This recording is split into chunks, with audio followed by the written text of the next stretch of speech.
Right, in this section we're going to talk about the stress-o-meter. Now, for a long time I used to live on a high amount of stress. I had adrenaline coursing through my bodies all the time, lots of cortisol, because I was propelled to have ways to do things. And I had a stressful life.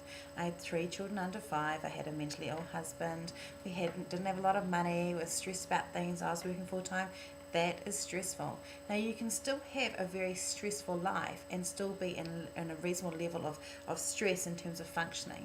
Once we get to too high levels of stress, that's when we either hit burnout and we start imploding, which means putting on weight, not eating well, not looking after ourselves, withdrawing from people, doing all the things that are good for us, or we explode. We yell at people, we create drama, we create problems and all those sort of things.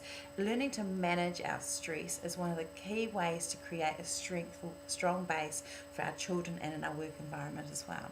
So when we're looking at these things, what I did is I had a coach, and he talked about how the level of stress we need is around 80% for us to be fully functioning and doing well. Now that sounds quite high, but that's kind of our functional everyday stress. That's the stress that gets us out of bed in the morning, gets us dressed, gets us to places on time, helps remember to pay bills, works out how to keep things on top. You know, those weeks where you everything's cooked on time, the house is tidy, everything's unsorted. Now, for some of you, that may not have been like that for a very long time, or it may never have been that way.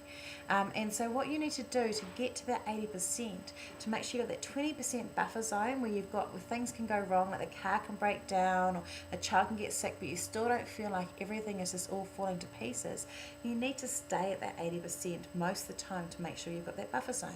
So what we need to do is we need to look at, what does my life look like when I've got everything together?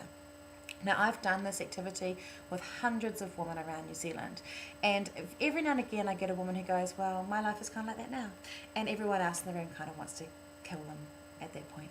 And since if you're watching this by yourself, you're safe if that's you, because no one else can see you say it. And most people can't remember, or some people have never been in a place where they did not feel that way about their life.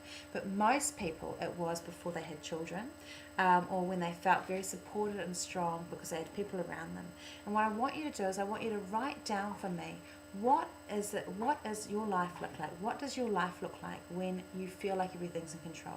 So for me, my house is pretty tidy, is relatively tidy, not anally tidy, but relatively tidy. My bills are paid on time. All my clothes are clean and may not be folded and put away, but they're all clean. My children's lunches are sorted. There's food in the house for the week. I know what I'm cooking most days of the week. I'm not eating a lot of takeaways. I'm exercising a lot. We're eating mainly whole foods. I'm drinking mainly water. Those are things that tell me that my life is in a good place. It's not about what I look like. It's not about what my children are acting like, because I can't control that. It's about me, what my life feels like, the external things in my life of how it's going, what things I can directly control. So what I'd like you to do is think about that. Now what I did is I made a list. I did that, and then I went, well, what does my life look like when it's not like that? And what I found was I'd often go to the extreme the other way.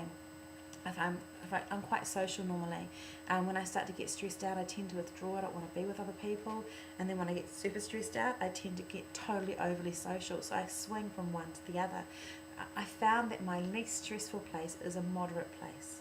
The place where things are going, it's kind of a very boring, moderate place.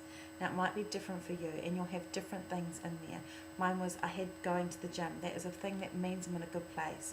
At the moment I'm struggling to, I try and go for walks. That's my starting to get stressed out place. So I'm in between my good moderate place and my slightly stressed out place at the moment, and I'm aware of it, but I know that the more I build in my patterns and behaviours to go back to my moderate place, my whole life benefits from it.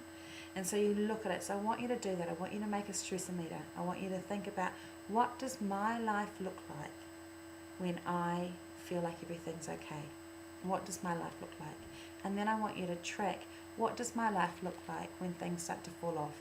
I want you to open your eyes to it. Some of us never do this, and it doesn't get to the point till we get to the duvet day, or a day where we have a meltdown in front of someone and not coping. We'll go, how did this even get here?